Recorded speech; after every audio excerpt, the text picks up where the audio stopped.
വയനാട് ദുരന്തവുമായി ബന്ധപ്പെട്ട് മുഖ്യമന്ത്രിയുടെ ദുരിതാശ്വാസ നിധിയിലേക്ക് സാലറിയിൽ നിന്നും ഡിഡക്ട് ചെയ്യാനുള്ള 5 ദിവസത്തെ ശമ്പളം ഡിഡക്ട് ചെയ്യാനുള്ള ഓപ്ഷൻ സ്പാർക്കിൽ എനേബിൾ ആയിട്ടുണ്ട്.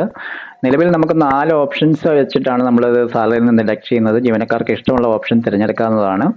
അപ്പോൾ ഒന്ന് സാലറി ഡിഡക്ഷൻസ് ആണ്, 2 നമുക്ക് NRL നിന്നും തുക നൽകാവുന്നതാണ്, 3 നമുക്ക് സറണ്ടറിൽ നിന്നും തുക നൽകാവുന്നതാണ്, 4 നമുക്ക് PF അഡ്വാൻസ് ആയിട്ടും തുക നൽകാവുന്നതാണ്. നിങ്ങൾക്ക് ഈ ഒരു ഓപ്ഷൻ 4 ഓപ്ഷൻസും നമുക്ക് ഇതിനകത്ത് ഇനേബിൾ ഓപ്ഷൻ നൽകാനുള്ളത് ഓപ്ഷൻ ഇനേബിൾ ആയിട്ടുണ്ട്. പക്ഷേ ഇപ്പം നിലവിൽ സാലറി പ്രോസസ്സിംഗ് മാത്രമേ നമുക്കിപ്പം സാലറി പ്രോസസ്സിങ്ങിലൂടെ ഡിഡക്ഷൻ ചെയ്യുന്ന വിധം മാത്രമേ നമുക്കിപ്പം ഇതിനകത്ത് ഇനേബിൾ ആയിട്ടുള്ളൂ. മറ്റ് 3 കാര്യങ്ങൾ ഇപ്പോൾ ഉടനെ തന്നെ ഈ വരുന്ന ആഴ്ചയിൽ തന്നെ അത് ഇനേബിൾ ആവും.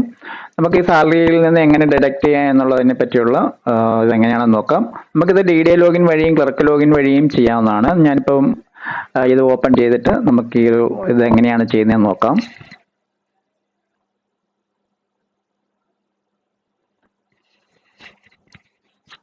ഞാനിവിടെ യൂസർ നെയിം പാസ്വേഡ് നൽകി ഇവിടെ സൈൻ ഇൻ പറയുകയാണ്.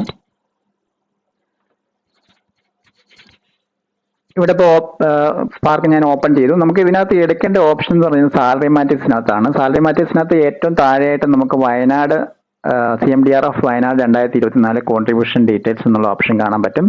നമുക്കിതൊന്ന് ഓപ്പൺ ചെയ്തിട്ട് നമുക്ക് ഓഫീസൊക്കെ സെലക്ട് ചെയ്ത് കൊടുക്കാം. ഇവിടെ ഞാൻ ഡിപ്പാർട്ട്മെന്റ് ഓഫീസ് സെലക്ട് ചെയ്തു, DD കോഡ് സെലക്ട് ചെയ്ത് കൊടുത്തു. ഇനി ഇവിടെ ബിൽ ടൈപ്പ് നമ്മൾ സെലക്ട് ചെയ്ത് കൊടുക്കുകയാണ്. ഏത് ബിൽ ടൈപ്പുള്ള എംപ്ലോയീസിനെയാണ് ഇവിടെ ചെയ്യേണ്ടതെന്നുള്ളത് സെലക്ട് ചെയ്യുന്നു. അതിനുശേഷം നിങ്ങൾ ഗോ പറയുക. ഇവിടെ ഞാൻ ഗോ പറഞ്ഞപ്പോൾ നമുക്കിവിടെ ജീവനക്കാരുടെ ഡീറ്റെയിൽസ് താഴെ കാണാം.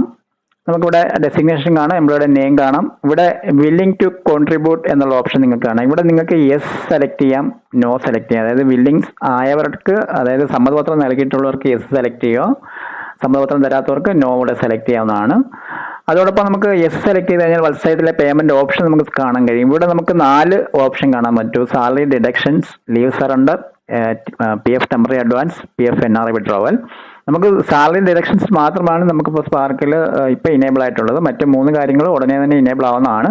ഇപ്പോൾ സാലറി ഡിഡക്ഷൻസ് ആണ് കൊടുക്കുന്നതെന്നുണ്ടെങ്കിൽ നിങ്ങൾ സാലറി ഡിഡക്ഷൻ സെലക്ട് ചെയ്യുക. അതിനുശേഷം എത്ര ദിവസം സാലറി കൊടുക്കാനാണ് ഉദ്ദേശിക്കുന്നതെന്ന് ചോദിക്കുന്നുണ്ട്. അപ്പോൾ നമ്മുടെ സർക്കാർ പ്രകാരം ഏറ്റവും കുറഞ്ഞത് 5 ദിവസത്തെ കൊടുക്കാനാണ് സർക്കാർ പറയുന്നത്. അത് എത്ര തവണയായിട്ട് കൊടുക്കാനാണ് ഉദ്ദേശിക്കുന്നതെന്ന് ചോദിക്കുന്നുണ്ട്. നമ്മളത് എത്ര തവണയാണെന്നുള്ളത് അതും സർക്കാർ പ്രകാരം നമ്മൾ 3 തവണയായിട്ടാണ് കൊടുക്കാനാണ് അതിൽ പറഞ്ഞിട്ടുള്ളത്. അതിനുശേഷം നമുക്കിവിടെ മന്ത് ഇതെല്ലാം ഓട്ടോമാറ്റിക്കലി വന്നിട്ടുണ്ട്. അതുപോലെ അടുത്ത ജീവനക്കാരെ നമുക്ക് ഇതുപോലെ ചെയ്യാൻ കഴിയും. അപ്പം ഇതേപോലെ നിങ്ങൾക്ക് ഓപ്ഷൻ നൽകിയിട്ട് നമുക്കിവിടെ ഏറ്റവും താഴെയായിട്ട് നമുക്ക് സേവ് പറയാവുന്നതാണ്. ഇപ്പൊ നമുക്കിവിടെ ഒരു മെസ്സേജ് കാണുന്നുണ്ട്. മെസ്സേജിൽ പറഞ്ഞിട്ടുള്ളത് GOP 70/2024 ഉത്തരപ്രകാരം ജീവനക്കാരിൽ നിന്നും ബില്ലിംഗ് വാങ്ങിയിരിക്കണം. അതിനുശേഷം ഇതിൽ പറയുന്ന മെസ്സേജ് എന്ന് പറഞ്ഞത് ഈ സാലറി പ്രോസസ്സിംഗ്, അതായത് ഓപ്ഷൻ നൽകിയതിന് ശേഷം സാലറി പ്രോസസ് ചെയ്യുന്നതിന് മുമ്പായിട്ട് നമുക്ക് എഡിറ്റിംഗ് ഓപ്ഷൻ ഉണ്ട്. അത് DDA ലോഗിനിലാണ്. നമുക്ക് ഇപ്പോൾ എന്തെങ്കിലും ഒരു ജീവനക്കാരൻ യെസ് പറഞ്ഞിട്ട് എന്തെങ്കിലും അയാൾക്ക് മാറ്റി കൊടുക്കണോ, എന്തെങ്കിലും അത്യാവശ്യം ഉണ്ടെന്നുണ്ടെങ്കിൽ നമുക്ക് ഇപ്പോൾ സാലറിയിൽ നിന്നും മാറ്റി അയാളുടെ PF-ലോട്ട് ഓപ്ഷൻ കൊടുത്താൽ മതി എന്ന് പറയാന്നുണ്ടെങ്കിൽ നമുക്കത് മാറ്റി കൊടുക്കാൻ എഡിറ്റുള്ള ഓപ്ഷൻ എന്ന് പറഞ്ഞാൽ നിങ്ങൾ സാലറി പ്രോസസ് ചെയ്യുന്നതിന് മുമ്പായിട്ട് തന്നെ ഇത് ഉറപ്പായിട്ടും പ്രോസസ് ചെയ്ത് കഴിഞ്ഞാൽ നിങ്ങൾക്ക് എഡിറ്റ് ഓപ്ഷൻ ഇനേബിൾ ആയിട്ട് കിട്ടില്ല. അപ്പം സാലറി പ്രോസസ് ചെയ്യുന്നതിന് മുമ്പായിട്ട് എന്തെങ്കിലും മാറ്റം ഉണ്ടെന്നുണ്ടെങ്കിൽ ജീവനക്കാരിൽ നിന്ന് വാങ്ങി അത് മാറ്റി ചെയ്യേണ്ടതാണ്. അപ്പോൾ അങ്ങനെ നമ്മളിത് ഓക്കെ കൊടുത്തിട്ട് ഇത് സേവ് പറയാവുന്നതാണ്.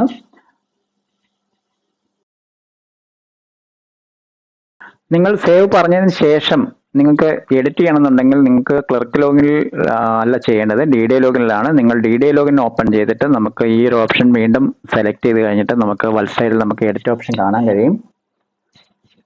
നമുക്കിവിടെ നിങ്ങൾ നേരത്തെ എൻ്റർ ചെയ്തിട്ടുള്ള ഡീറ്റെയിൽസിൻ്റെ വെബ്സൈറ്റിലായിട്ട് നമുക്ക് സ്റ്റാർട്ട് ചെയ്യേണ്ട വെബ്സൈറ്റിലായിട്ട് നിങ്ങൾക്ക് എഡിറ്റ് ഓപ്ഷൻ ക്ലിക്ക് ചെയ്തിട്ട് നിങ്ങൾക്ക് മാറ്റങ്ങൾ വരുത്തണമെന്നുണ്ടെങ്കിൽ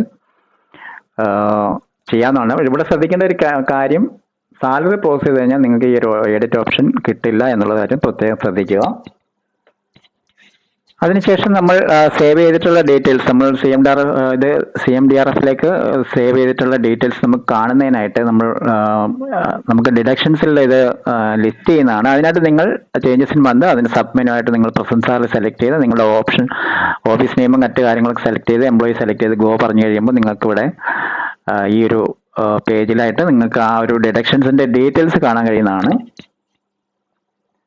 ഇവിടെ നിങ്ങൾക്ക് ഡിഡക്ഷൻസിന്റെ ഭാഗത്തായിട്ട് CMDRF വയനാട് എന്ന് പറഞ്ഞിട്ട് ആ എമൗണ്ട് ഇവിടെ ആഡായി വന്നിട്ടുണ്ടാവും. നമുക്കിവിടെ ഇത് കാണാൻ കഴിയും.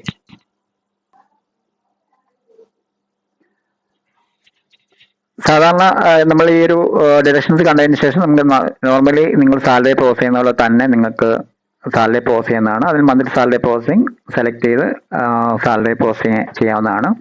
അപ്പോൾ ഈ രീതിയിൽ ചെയ്ത് നിങ്ങൾക്ക് ബില്ല് പ്രോസസ് ചെയ്യാവുന്നതാണ്. നമ്മൾ ബില്ല് പ്രോസസ് ചെയ്ത് കഴിയുമ്പോഴത്തേക്ക് നമുക്ക് ഇത് ഇന്നറിലും ഈ ഒരു സംഭവം കാണാൻ കഴിയും. ബില്ല് സെലക്ട് ചെയ്ത് ഇന്നർ ഔട്ടർ നോക്കുന്ന സമയത്ത് ഇവിടെ CMDRF വയനാട് എന്ന് പറഞ്ഞ് പ്രത്യേക ഒരു ഷെഡ്യൂൾ നിങ്ങൾക്ക് ഇവിടെ ലിസ്റ്റ് ചെയ്യുന്നതാണ്. ഈ രീതിയിൽ നമുക്ക് ബില്ലെടുക്കാൻ കഴിയും. അപ്പൊ ഇത് ഇന്നറിലും വരും. അപ്പൊ ഇവിടെ പ്രത്യേകം ശ്രദ്ധിക്കേണ്ട ഒരു കേസ്, നിങ്ങൾ ബില്ല് പ്രോസസ് ചെയ്യുന്നതിന് മുമ്പായിട്ട് തന്നെ നിങ്ങൾക്ക് ക്യാൻസൽ ചെയ്യാനോ എഡിറ്റ് ചെയ്യാനോ വല്ല ഓപ്ഷൻ ഉണ്ട്. അതായത് ഇപ്പോൾ ഒരു ജീവനക്കാരൻ നമുക്ക് CMDRFിലേക്ക് സമ്മതപത്രം തന്നു, അയാൾ പെട്ടെന്ന് പറയുന്നത് എനിക്ക് സാലറിയിൽ നിന്ന് ഡിഡക്ട് ചെയ്യേണ്ട, എൻ്റെ PFൽ നിന്ന് ഡിഡക്ട് ചെയ്താൽ മതി, ഇല്ലെങ്കിൽ സാലറിയിൽ നിന്ന് ഡിഡക്ട് ചെയ്താൽ മതി, അല്ലെങ്കിൽ NRI ആയിട്ട് കൺവേർട്ട് ചെയ്ത് NRI ആയിട്ട് എടുത്താൽ മതി എന്ന് ആ ജീവനക്കാരൻ നമുക്ക് 4 രീതിയിലുള്ള ഓപ്ഷൻസ് പറയുന്നുണ്ട്. 1 salary deduction, 2 leave surrender, 3 PF advance, 4 NRI. അപ്പോൾ ഈ ഒരു 4 ഓപ്ഷൻ നമുക്കിവിടെ ചൂസ് ചെയ്യാൻ കഴിയും ഈ ജീവനക്കാരന്. അപ്പോൾ ആ ഒരു ഓപ്ഷൻ നമ്മൾ ഇത് സെലക്ട് ചെയ്ത് യെസ് പറഞ്ഞു കഴിഞ്ഞാൽ ആ ജീവനക്കാരന് ഒരു തവണ എൻട്രി ചെയ്ത് അദ്ദേഹം സാലറി പ്രോസസ് ചെയ്ത് കഴിഞ്ഞാൽ അദ്ദേഹത്തിന് പിന്നെ എഡിറ്റ് ചെയ്യാൻ കഴിയില്ല. സാലറി പ്രോസസ് ചെയ്യുന്നതിന് മുമ്പായിട്ട് തന്നെ ആ ജീവനക്കാരന് എന്തെങ്കിലും മാറ്റം വരുത്താനുണ്ടെന്നുണ്ടെങ്കിൽ അത് അദ്ദേഹത്തിന്റെ സമ്മതപത്രം വെച്ചിട്ട് സമ്മതപത്രം മാറ്റി വാങ്ങി, നിലവിൽ തന്നിട്ടുള്ള സമ്മതപത്രം മാറ്റി വാങ്ങി പുതിയ സമ്മതപത്രം വാങ്ങിയിട്ട് അദ്ദേഹത്തിന്റെ ഓപ്ഷൻ മാറ്റി കൊടുക്കാവുന്നതാണ്. അപ്പൊ ഈ രീതിയിലാണ് ഈ ഒരു സാലറി വയനാട്ടിലേക്കുള്ള പ്രളയത്തിലേക്ക് കൊടുക്കാൻ മുഖ്യമന്ത്രിയുടെ ദുരിതാശ്വാസ നിധിയിലേക്ക് നമ്മൾ കൊടുക്കുന്ന ഫണ്ട് ഈ ഫണ്ടിലേക്കാണ് പോകുന്നത്. നമുക്ക് നിലവിൽ സാലറി പ്രോസസിംഗിന് മാത്രമാണ് ഈ ഒരു ഓപ്ഷൻ ഇനേബിൾ ആയിട്ടുള്ളത്. മറ്റ് 2-3 ഓപ്ഷൻസ് നമുക്ക് ഈ ഒരാഴ്ച തന്നെ അല്ലെങ്കിൽ അടുത്ത ആഴ്ച അത് ഇനേബിൾ ആവും. അപ്പോൾ ഈ ഒരു കാര്യം മാത്രം ചെയ്ത് സാലറി പ്രോസസ് ചെയ്ത് ബില്ല് നൽകാവുന്നതാണ്. അപ്പോൾ ഈ ഒരു വീഡിയോ നിങ്ങൾക്ക് എല്ലാവർക്കും മനസ്സിലായി കാണുമെന്ന് കരുതുകയാണ്.